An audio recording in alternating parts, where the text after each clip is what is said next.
of discovering, with you're a journalist, and obviously you can't reveal your sources. Tell Wait a us. minute. Don't assume anything. Maybe he will. No. I'm just saying. As much as you want to tell us, I'll throw how him did, to the fire if I have to. how did you get all this information? Because there is zero information anywhere about Look, Klaus Schwab's yeah. family. Okay, so I want to say before Oh. you say anything, I want to Yeah. say thank you so much for writing that article, because I was for weeks looking for information for something, anything about Klaus Schwab. Klaus Schwab is the best self-scrubber of his own internet Oh, information yeah. of all. Oh, yeah. I mean, he should get an award for that. Yeah. So It's beautiful. So we want to know, how the hell did you get that info? Please tell us if you can. It was good old hard graft. What I did was I thought very carefully about how I find Klaus Schwab's ancestry, and discovered that it was probably unlikely just by following it back. Yeah.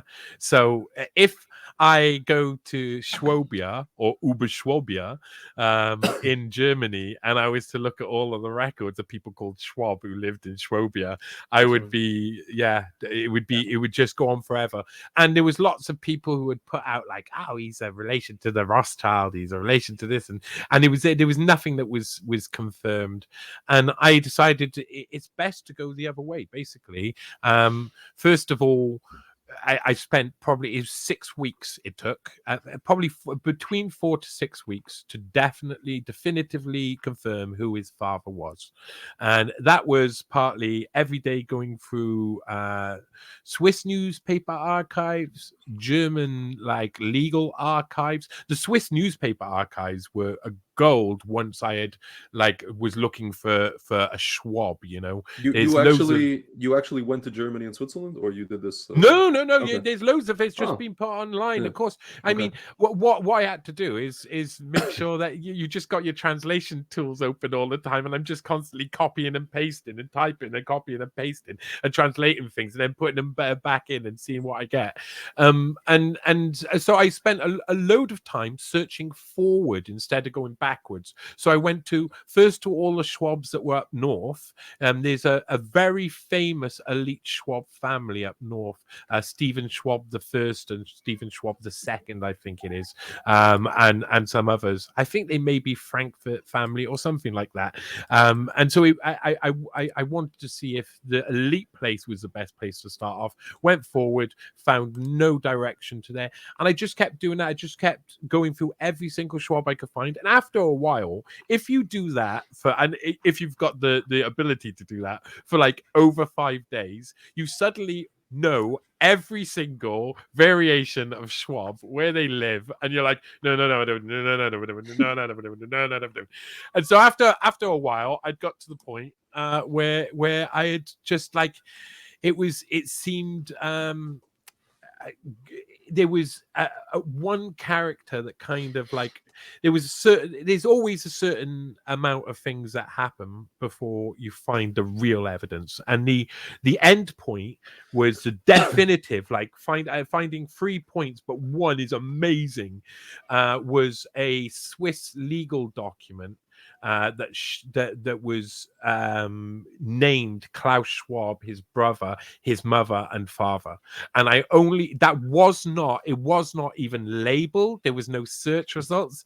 It was just kind of like having to go through cases at certain times and things I had seen over here and things that it led me to this place where I found it. And I can't tell you, it was something that led me to see this document, and that was the finish point. But the in between was me getting the other points and saying, okay, I'm probably looking for Eugen Schwab. That was some of them were clearer than others, but one of them was his grandfather, Klaus Schwab's grandfather, which was I can't remember his full name. Gottfried Schwab is what he went by, but yeah, the much longer Wilhelm something Gottfried Schwab, and it seemed to be like name had been scrubbed on ancestry sites in certain ways or delinked, and that made me a bit suspicious. But yeah, when I first went on there and looked across everything, there was nothing. If you go on there now, they have to admit who his father and his mother is, and that is basically the only change, or as far as I've pushed the boundary. But you have to like release loads of information just to push the boundary that far. And what in between was a lot of just hard work, just going through looking at newspapers every time I got like a little bit of a clue. And I didn't even get the full, like I even after I finished the article, I only then discovered that Eugene Schwab had been married before as well. Johnny, you want to hear something funny? I'm on the Wikipedia page of Klaus Schwab. It mentions the Eugene thing, and then you know they have the citations. You know, the one you click on 1 and 2, and you go. The first citation article is some guy Tom Norton in 2022. Klaus Schwab is not related to the Rothschilds. That's the title. Yeah. And this guy just whatever. And then the second one is like Klaus Schwab, Stakeholder Capitalism. This is I guess his book, Global Economy that Works for Progress. So, by the way, Johnny, you know. You inadvertently, just by kind of, all you did was you did the research and then you presented it, right? Yeah. A lot of people put a lot of work into pinning every horrible thing on earth to the Jews, and they're like, they spend a lot of time putting out there, Schwab is a Rothschild, he's a Rothschild, right? And then, when something came forward that seems to not, go with that, they're like, fuck, and now you've made enemies. I still have people coming to me and telling me, are you sure he's not a Rothschild? And the evidence is just a different family branch, just not related to him at all. But Johnny, can I tell you something? The Rothschilds haven't been Jewish since Edmund, the person. I'm just saying as like a joke. Damn, I know that. I'm just saying it's just funny to me that like he was the last Jew of that whole family. No, Johnny. He thinks people care. I know. He thinks that stuff that's important to Jews matters to anybody else. No, it's just funny to us because we're the ones that complain that like the Rothschilds are they don't care about this and that and the other. And wait, well, one thing I'd say is that one of the steps of me saying. Like understanding other countries and other people and how they feel about their own identities and cultural identities was working out that there's actually 4 or 5 distinct tribes. I'd say 5 distinct tribes of Wales. And we know in Wales that we're different from each other. The North Wales are actually, they got different genetic, I think it's called heliotype, to the people of North Pembrokeshire, to the people of South Pembrokeshire, to the people of South Wales, and the Martial Lords who go along the side. All of these people are from different ancestry. They've stayed in their same areas. They're all bundled up as the same people, but they're not the same people. Yeah. And all I did, I mean, to go on from as soon as I had discovered who Klaus Schwab's father, what his name was, everything went. It always does. All it is just it is all about dragnetting every single bit of information I could find and put it all in chronological order. And what it told me, and that means searching through the areas. I mean, I had to learn the history of the area that his grandparent and his parents, because it seemed like Wilhelm Gottfried Schwab, I can't remember the other name that's in there, his Klaus Schwab's grandfather. It may be that he was hiding that he was Jewish because the area had actually banned Jews traveling through for centuries.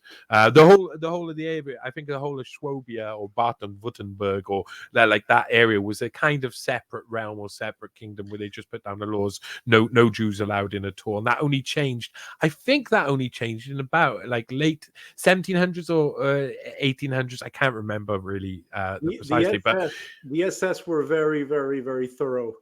They kept everything. Something like a Nazi.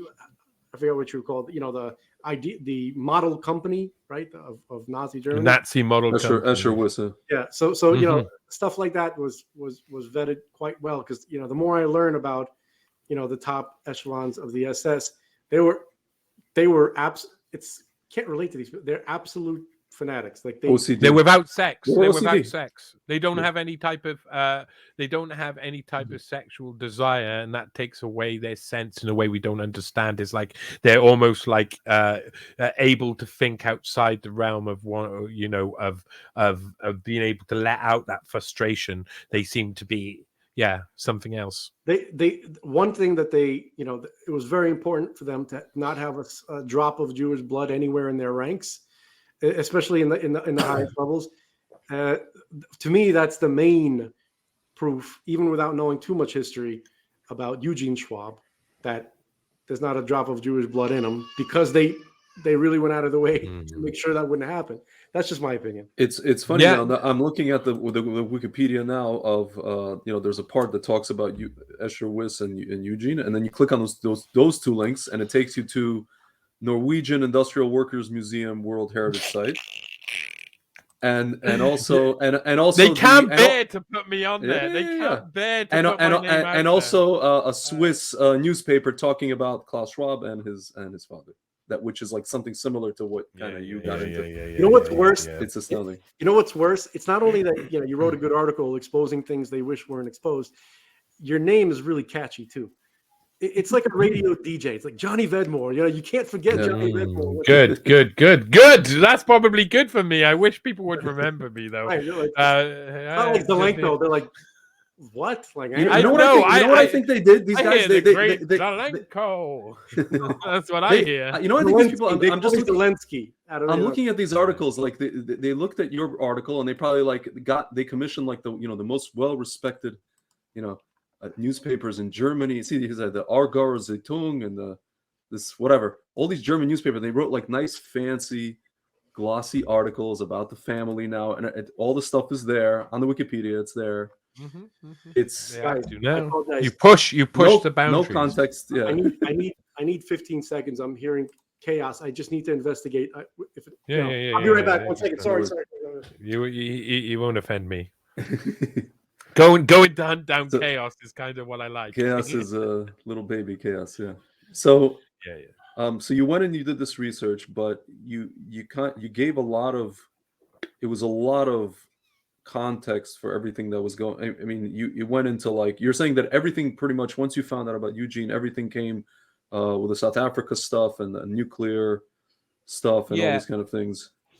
It's quite. It was real. I mean, the whole series was an adventure. After the first one, like it just rolled out like that. Realizing that Escher Wyss was so important, saying, okay, look at all of Klaus Schwab how Klaus Schwab went off.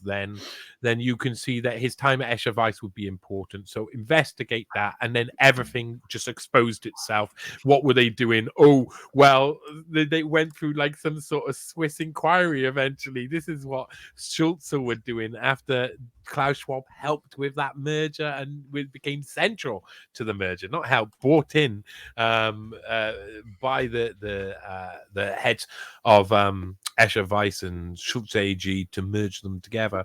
And this is the thing, is that I was trying to like give context to the creation of the World Economic Forum, and it failed. I went back, I found out his father's history and stuff, and I then was like, oh, and then he did this, and then he created the World Economic Forum, and it was just like, oh, there you go, and that's how he did it. But it didn't make any sense to me, because and for the next year I was doing loads of research, but I was walking around thinking, this doesn't make any sense to me. I've got like there's a link there that is, you don't just oh, now I'm working nuclear weapons and then I set up my own forum. Why does that happen? Who's behind him? What's going on? And that led to like what is probably the most important article I'll ever write. The Dr. Klaus Schwab, or how the CFR taught me to stop worrying and love the bomb, and that just really showed the what the important step was in between that. Before he went back to Escher Wyss and Schulze AG, his father said to him, "Hey, it's time to go to Harvard, where you'll attend the summer school, Kissinger's International Seminar." and Kissinger would see him as one of the most important people for the future of Europe, would pick him up and would give him John Kenneth Galbraith and Herman Kahn, the legendary Herman Kahn, Dr. Strangelove himself, where they would give him the guy who could see distantly, right into the distance, and to go back to set up the World Economic Forum as a European Management Symposium. And that adventure, like, that was like another year after that. So that was another year of kind of like, what am I missing? What am I missing? And what I was missing, of course, was that bit where he goes to Harvard. What does he do at Harvard? He studied under Henry Kissinger. But how does he do that? How does he just suddenly study under Henry Kissinger and not even in term time? What does that mean? What does that go on? What was that program? And then I discovered the New York Times article that revealed that Kissinger's international seminar was revealed in 1977, 76 or 77, the year that Klaus Schwab was leaving the seminar, was CIA funded. It was funded through free conduits, and it was a program that was to create young global leaders. And it was the first young global leader course. Yeah. And Pierre Trudeau went through it, and Valéry Destin, who was president of France. And I think there was an Israeli prime minister or president who also went through that program, along with a Japanese president. So obviously they had set the idea of what they wanted to do. And out of it, they had created that process of renewal in that by lifting up Klaus Schwab and put him on the road to make the young global leaders for tomorrow, and then the young global leaders forum, so that they could create all of this wave industrially of leaders taking over everything. The young global leaders aren't only in the heads of politics and underneath the heads of politics. They're also on our TV screens now. Like in Britain, you look at Good Morning Television or whatever it is, AM TV or whatever, and Ed Balls is a young global leader, and he's there center stage, and this guy's a young global leader, and this guy's a young global leader. So they're taking over the whole place, and that came from somewhere, and that was like, that was the real birth of the World Economic Forum, is this guiding. He got picked up at one point and recognized for being such an important. So the first article was good. It led me to a place, where I was just like, he just doesn't do that though. He just doesn't go boop and the World Economic Forum. There's something in between that makes him want to go and create the World Economic Forum. And it turns out it's fucking Henry Kissinger. Who would have guessed it? So, I have a naive and stupid question. Did Kissinger know Klaus's family background and the Nazi connection and all these kind of things? I mean, I'm sure he knew. I would assume he did, but this group of people would have had really intriguing conversations. Like, judging by when the fourth of this series, because the third really goes into the funding behind Kissinger's international seminar. It's called the Kissinger Continuum, because in actual fact, when Schwab creates the Young Global Leaders Forum for Young Global Leaders in 2004, it's after he's given a $1 million prize from the Dan David Foundation for all of his work in creating leaders and encouraging leadership. And he says, I'm going to create the Young Global Leaders program. Down the Dan David Foundation at that time was, of course, Henry Kissinger. So Henry Kissinger, again, is funding Klaus Schwab to create Young Global Leaders, as it's just gone on.